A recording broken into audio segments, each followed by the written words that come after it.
So today, what we are going to be doing is looking at your baseline data.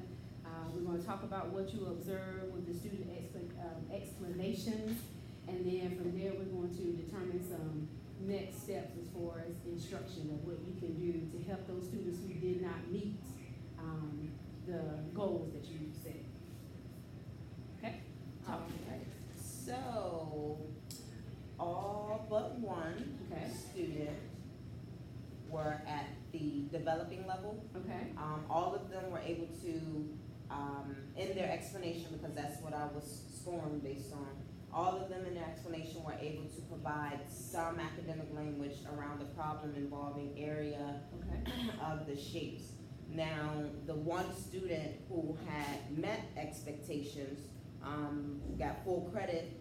Not only was he able to speak to the formulas and the areas of the shapes, but he also included in the shaded area part, which was the main focus, and identifying that subtraction is also involved in this problem solving. Okay.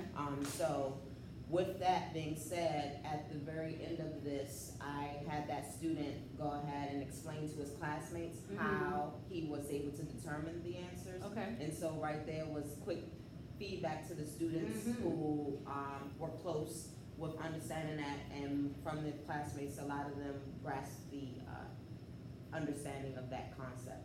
Now, after that student explained, I did go through the rest of my lesson, which was giving them more practice problems of finding just the shaded region. Okay. But for that part, the students, for the most part, did really well. Okay.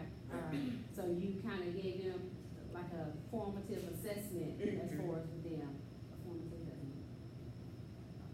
All right. So you gave them the practice. So then, what would be the next steps for?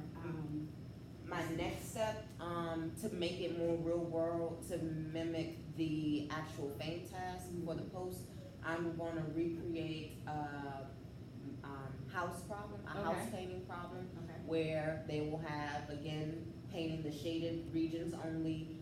So it'll give them that practice and put in real perspective, because then they have to go into how much paint do we have to get, how much money is it going to spend on paint, but it just brings it all together to give them that practice before they go to the post that resembles that same type of lesson. Okay, good.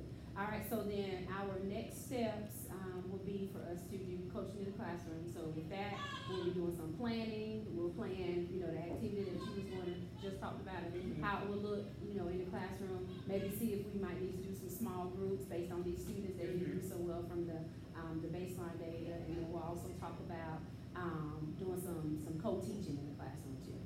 All right, that'll be it. All right, great.